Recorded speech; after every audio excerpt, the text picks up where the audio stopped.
So I like to begin my presentation by saying that this is how I think we can succeed a PhD program because I'm still doing it. So I don't have the final word yet. But I like to start by sharing my PhD story, which is that um, I I'm actually doing my second PhD program right now in McMaster.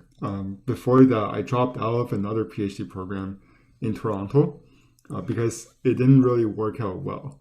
And when I dropped out of my first PhD program, all I wanted to do was get a very nice corporate job, which represented the antithesis of all that chaos in academic world I had experienced. But that nice corporate job at Roche, which you see there, was that nice corporate job at Roche was very far away because I didn't have the qualifications that I need. And then I started talking to my friends at McMaster, and I realized they were telling me that they were working at Roche and they graduated from the PhD program that I'm in right now. So I got in, just hoping that once I finish this program, I'll be able to get a nice, cushy corporate job at Roche. I'll see about that. But for now, I've turned away from the mentality and I'm fully embracing my PhD journey.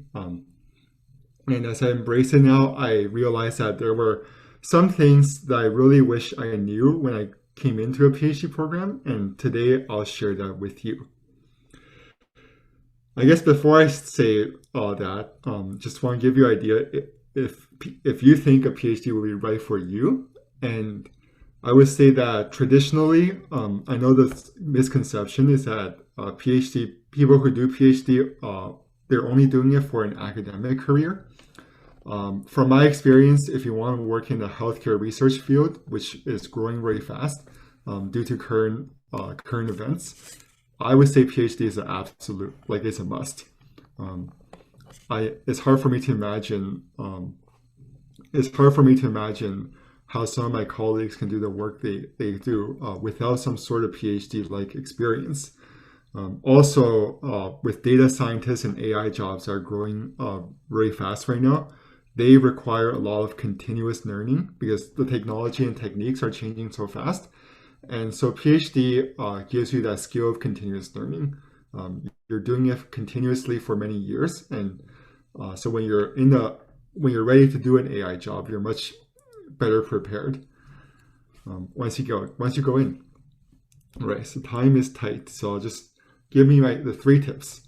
The first tip you need to succeed in a PhD program is that you need to do what you're passionate about.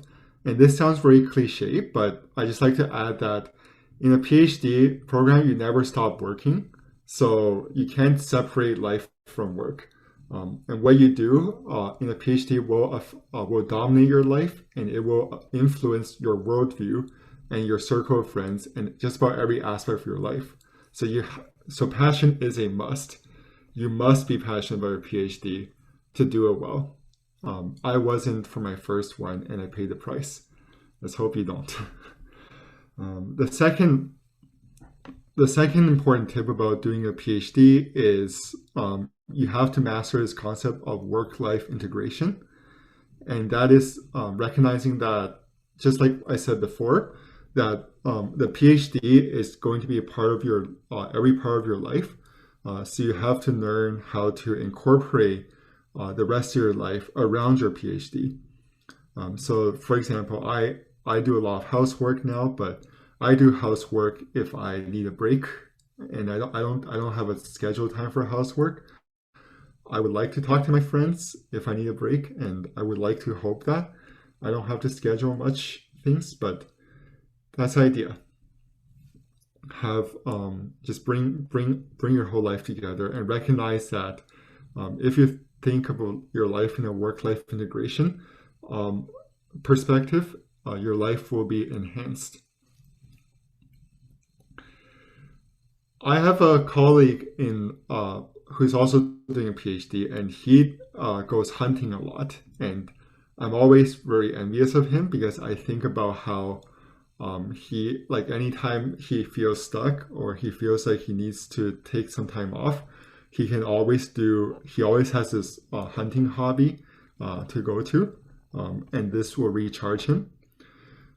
I definitely wish that, like, if I knew I was doing a PhD before, before I started, I would develop a very athletic or sporty like hobby, so it could recharge me when I need it and could help me stay connected to the world when I become too buried into my books.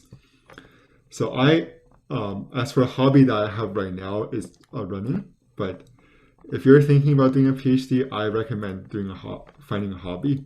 I think maybe music is a good one as well, good one to start, and master your baking skills.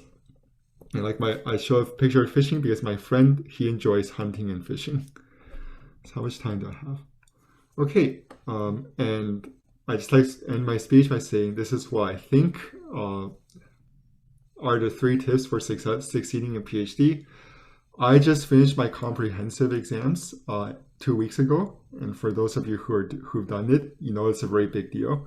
And so I just started on a new part of my PhD journey, and I will see if this advice is successful. Thank you.